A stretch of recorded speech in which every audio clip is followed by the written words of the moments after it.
njoeni msemelee. Ina maana katika roho, level ya kusemezana na Mungu ni level ya wewe na yeye kwenye neno kuwa sambamba. Ita kitu anapenda kukiita ulinganifu wa kimbingu kwenye nchi. Yaani level ya anachojua, ukijua hautateseka kuombea Mungu. Na ndio maana Maria hakuhangaika kuomba ajifungue, kwa sababu alijua amebeba nini, na neno linajua amebeba nini.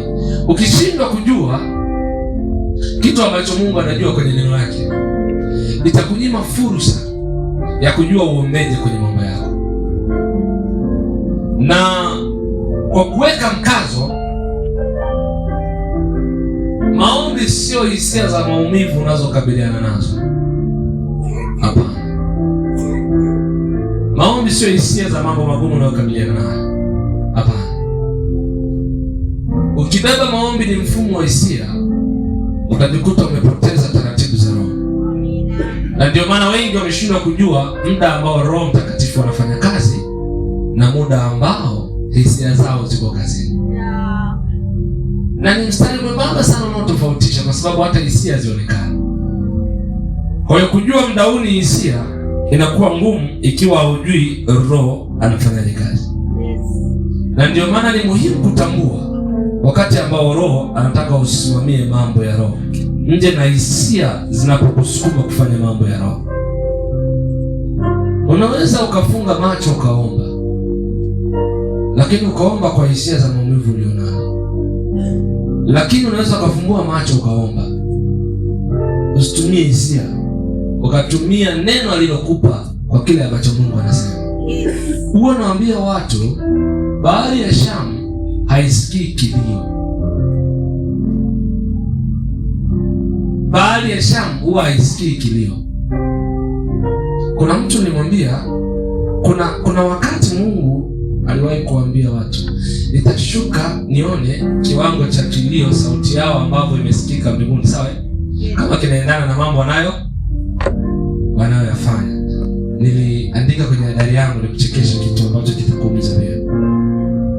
Yaani umepiga kelele unataka magorofa, alafu anashuka aje angalie business plan yako.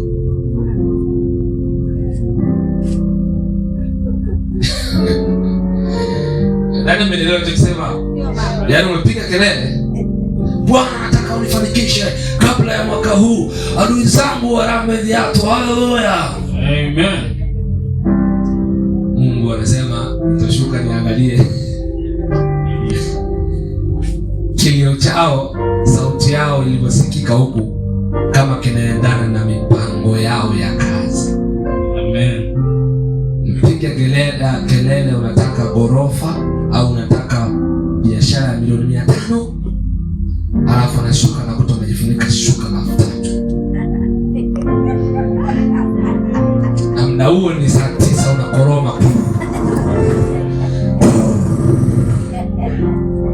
At least ulikuwa umejifunika shuka huko unasoma Biblia au unafuatilia michakato ya mafanikio. Lakini sasa unakoroma. Na yeye ameshuka angalie. Unachofanya kinaendana na unachoomba. Wale wazee wa kwamba Mungu haangalii mwili, Mungu anaangalia roho. Okay. Roho yako ina mipango hiyo. Na ndio maana nimetumia kauli hii nyepesi. Kwenye bahari ya Shamu ukilia unauawa na Wamisri. Amen. Si rahisi tu. Kwa sababu bahari ya Shamu haihitaji kilio. Bahari ya Shamu inahitaji uelewa. Amen. Yaani kuna bahari ya Shamu, mfumo wa ndoa, mfumo wa biashara, mfumo wa afya, mfumo wa mahusiano. Ni bahari ya Shamu ambayo haihitaji kilio, inahitaji uelewe. Mungu anaelewa njia iko wapi. Amen. Ina maana wakati huo ukapoteza kuelewa anachoelewa, haitabadilisha wewe kulia wakati yeye anachoelewa. Amen. Sasa pia hatari inaweza kuwa kubwa ikiwa utaendelea kulia wakati anakuelewesha.